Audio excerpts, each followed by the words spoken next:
What if I told you that you are not the author of your own thoughts? That your precious consciousness is less like a private cinema and more like a PR department spinning a story after the fact?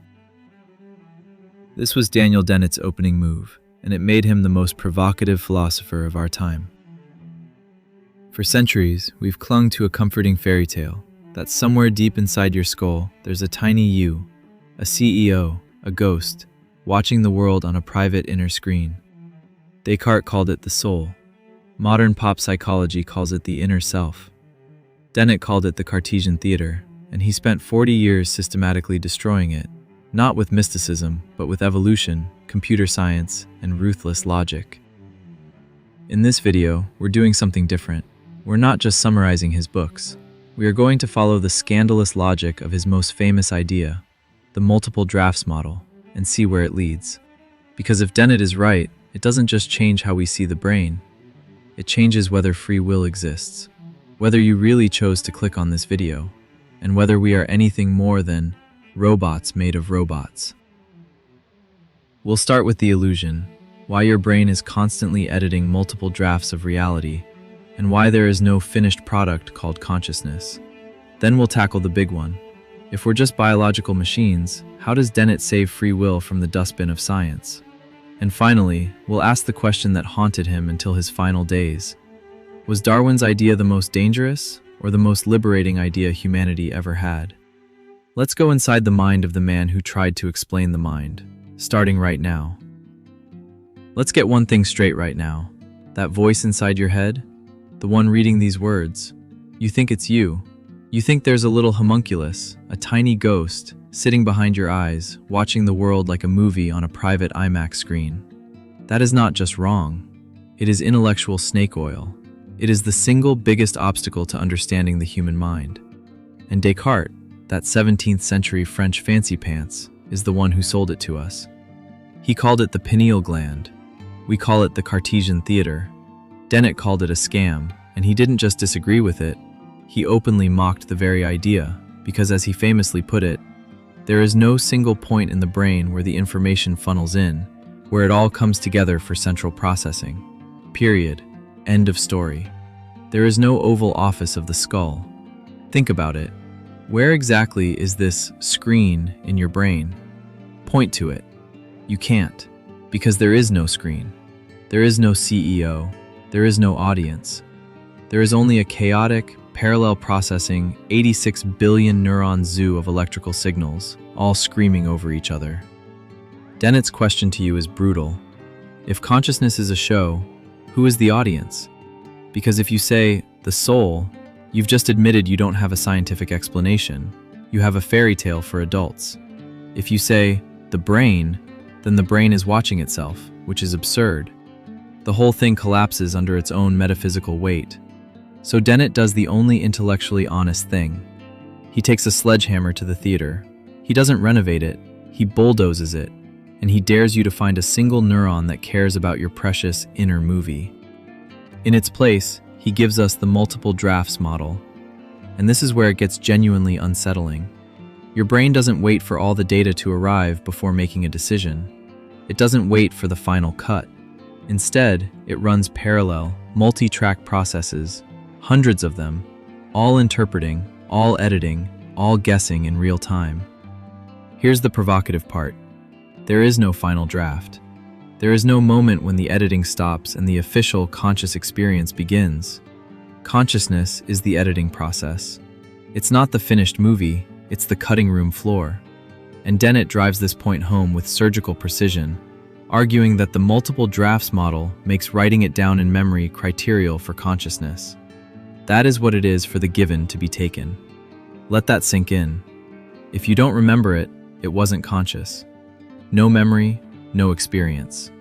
Harsh? Yes. But Dennett doesn't care about your feelings. He cares about the data. Let me prove it to you. You see those two flashing lights? You perceive the color changing as the light moves from point A to point B, even though the second light hasn't even turned on yet. Your brain rewrites history in real time, and you don't even notice. Now, philosophers have two ways to explain this. The Orwellian way, the brain goes back and revises memories, or the Stalin-esque way, the brain delays everything and presents a fake, complete version.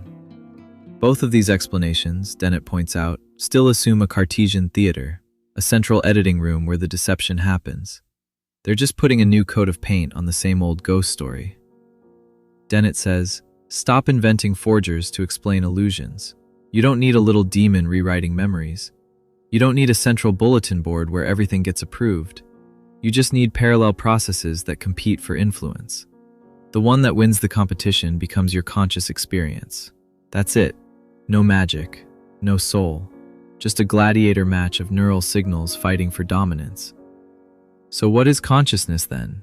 If it's not a theater, not a soul, not a final draft, what the hell is it? Dennett says it's a user illusion. You know when you're using a computer and you drag a file into the trash can? There's no actual trash can inside your machine. There are no magical little paper files. It's a fiction that helps you interface with the complexity. And Dennett doesn't mince words about this either. He flat out calls it an illusion, explaining that consciousness is basically the brain's illusion of itself. The brain doesn't need to know everything that's going on in the brain. Your consciousness is the desktop. Your brain is the messy wiring underneath. And here's the punchline that will make the spiritualists cry. You don't have access to the wiring. You think you know why you made a decision. You think you are in control. But all you're seeing is the pretty interface. The real action is happening in the basement, and you are not invited. You're just staring at the screen while the real work gets done without your permission. And that, my friends, is where it gets really ugly. If you are not the author of your thoughts, if your consciousness is just a user interface staring at its own desktop, then what happens to free will? Is it also just a button on the desktop? A comforting icon you click while the real algorithms decide everything behind the curtain? Descartes is dead. The theater is rubble. But Dennett doesn't stop at destroying your inner ghost. He's about to do something far more dangerous. He's going to save free will by redefining it as something that might actually piss you off. Because if you think freedom means uncaused choice, you're living in a fantasy. Next section, don't blink. All right, let's talk about the elephant in the room that every pop science atheist loves to scream about. Free will is an illusion. Sam Harris told you so. The neuroscientists told you so. Your brain makes decisions milliseconds before you're even aware of them. Case closed, right? Wrong. Dead wrong. And Dennett is about to call out this whole free will is dead crowd for what they really are. Intellectual cowards playing definitional games. Because here's what Harris and his gang do. They define free will as magic, as some impossible, physics-defying ghost-in-the-machine nonsense. And then they heroically discover that it doesn't exist. Bravo, you've just proven that unicorns aren't real. Give them a Nobel Prize. Dennett's response to this smug nonsense is surgical. If you define free will as a miracle, of course it doesn't exist. But that's a straw man, and you know it. Dennett is a compatibilist. And no, that doesn't mean he's wishy-washy. It means he has the guts to say something genuinely provocative. Determinism is not your enemy. It's your best friend. Think about it. If the universe were purely random, if your choices were just quantum dice rolls, you wouldn't have freedom, you'd have chaos. You couldn't learn, you couldn't plan, you couldn't be held responsible for anything because nothing would be predictable. Dennett argues that freedom actually requires a lawful, deterministic world, because without reliable cause and effect, you have no control. And control, my friends, is what freedom is really about. Free will isn't a metaphysical condition that you're blessed with or not. It's an achievement. Daniel Dennett. Did you catch that? An achievement. Not a gift, not a supernatural birthright, something you have to earn, something that had to evolve. And that changes everything. Dennett wrote a whole book called Elbow Room, and the title is a perfect middle finger to the determinists. Because what do we mean when we say, I have free will in everyday life? Do we mean I can violate the laws of physics? No, we mean something much simpler and much more brutal. We mean we have room to maneuver. When you say, I chose the salad instead of the burger, you don't mean your choice came from outside the causal chain. You mean you weren't forced by a gun to your head. You mean you had alternatives available. You mean you could deliberate. You mean you had elbow room. And that's exactly what Dennett is talking about when he writes about the varieties of free will worth wanting. The varieties of free will worth wanting. He's basically saying, stop crying about the free will you can't have and start defending the free will you actually do have. The free will that matters for morality, for law, for relationships, for being a functional human being. That free will is real and it's evolved. This is where Dennett drops the hammer. In Freedom Evolves, he argues that freedom is not something we have, it's something we grew. Just like our lungs evolved to breathe oxygen, our capacity for moral and political freedom evolved over millions of years. Simple organisms don't have elbow room. They react to stimuli mechanically. But as brains got bigger, as they started modeling the world, simulating futures, imagining consequences, that's when freedom was born. Not as a magical spark, but as a computational achievement. A crane, not a skyhook. And here's the real killer. Dennett says that the conditions on which our freedom depends could be extinguished. Freedom is fragile. It requires learning, culture, language, and the ability to anticipate consequences. If you take those away, you don't have freedom. You have reflexes.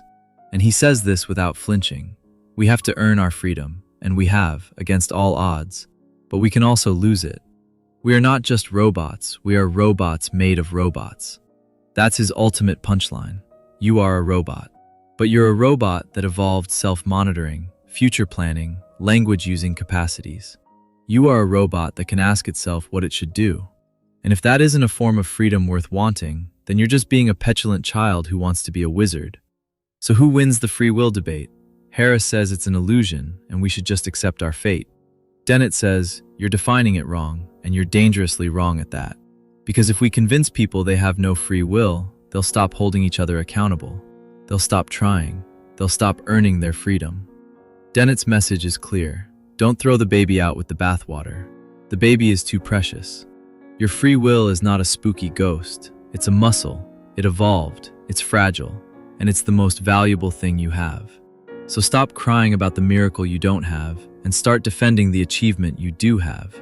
Because if you don't, if you just give up and say, determinism made me do it, then you are literally surrendering the very thing that makes you human. But wait, if freedom evolved, then how did it evolve? What's the mechanism? Dennett says there's only one force on this planet powerful enough to build a mind like ours from scratch. And it's the same force that scares religious people more than anything else. Next section, Darwin's dangerous idea. The universal acid that eats through every skyhook, every soul, every sacred cow, and leaves only the glorious, terrifying truth. You're not ready for this one, but you're watching anyway.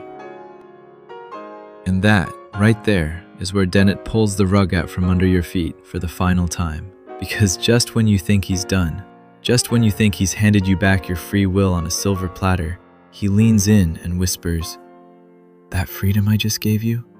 It's not romantic. It's not special. It's not God-given. It's a piece of engineering, forged in the grimy, bloody hands of evolution." And with that, he drops the single most explosive idea of his entire career, Darwin's theory of natural selection.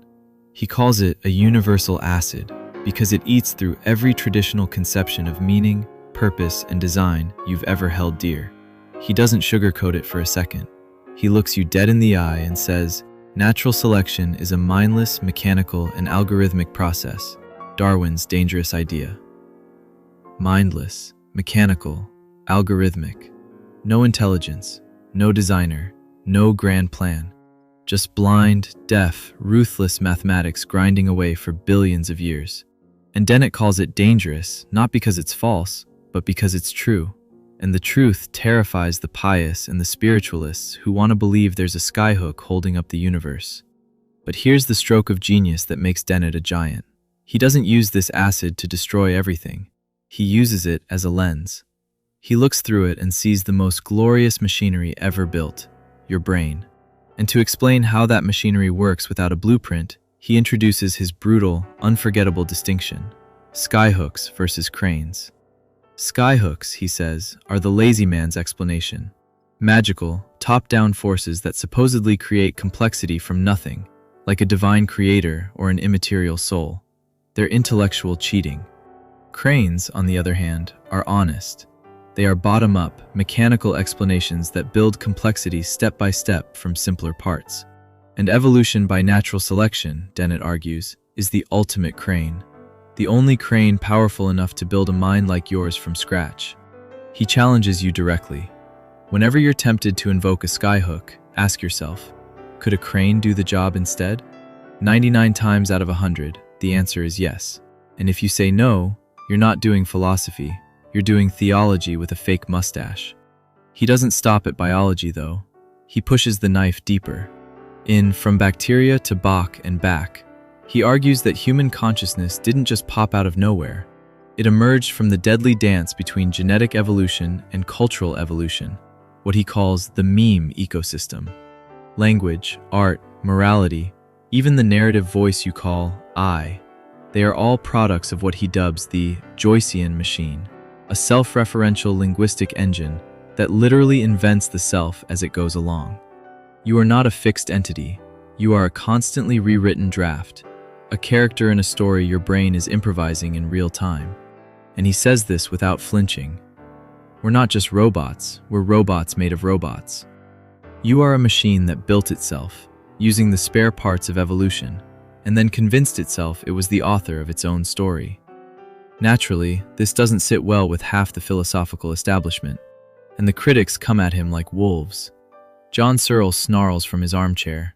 This man isn't explaining consciousness, he's explaining it away. Jerry Fodor furrows his brow and shouts, you can't reduce intentionality, the aboutness of thought, to mindless computational processes. But the loudest, most persistent attack comes from David Chalmers, who poses what he calls the hard problem of consciousness. Chalmers stands up, points a finger, and demands, why does all this physical brain activity have to be accompanied by subjective experience at all? Why does it feel like something to be you? That, Dennett, is the hard problem, and you haven't even touched it. And this is where Dennett delivers his most infuriating, most arrogant, and most brilliant counterpunch. He doesn't flinch. He doesn't bow. He leans forward, practically sneering, and says, there is no hard problem. It's a philosophical hangover, a confusion born of bad habits and lingering Cartesian ghosts. He looks Chalmers in the eye and fires his most devastating salvo. If consciousness or free will appear to be beyond the range of scientific explanation, we are most likely in the grip of an illusion. Translation? If you can't explain it, the problem isn't with consciousness. The problem is with your imagination. You are mistaking your own ignorance for a cosmic mystery. Dennett doesn't surrender to mystery, he dissects it. He mocks the Mysterians who throw their hands up and worship the gap. He says, no, you don't kneel before what you don't understand. You build a better crane to reach it. And that's why, when Daniel C. Dennett passed away in April 2024 at the age of 82, he left behind not just books, but a method. He taught a generation of scientists to stop being afraid of philosophy, and a generation of philosophers to stop being afraid of science. He forced cognitive science to get its hands dirty with evolutionary biology. He forced atheists to stop relying on cheap, free will is an illusion slogans and actually defend a variety of freedom worth wanting. He forced everyone, believers and skeptics alike, to realize that demystification is not diminishment. Just because something is natural doesn't make it less awe-inspiring. It makes it more awe-inspiring because it actually exists in this universe without needing a fairy tale to prop it up. And he leaves you with one final, hauntingly beautiful reminder, delivered in his own dry, unmistakable voice. Consciousness is certainly the highlight of the human mind, but it's not quite so magical and mysterious as a lot of people think. He didn't take away your magic to leave you empty.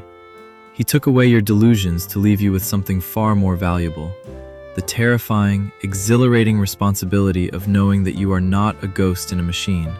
You are the machine, and you are the ghost, and you are the author and the audience and the editor all at once, built from stardust and neurons and 4 billion years of relentless trial and error.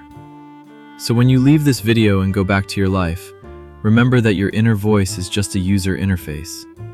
But also remember that you, yes, the biological robot that evolved the capacity to ask this question, are the one who decides what that interface shows.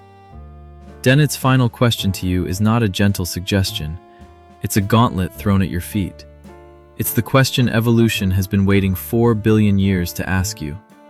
And that question is, now that you know, what are you going to do with your freedom? The answer, my friend, is entirely, terrifyingly, and gloriously up to you.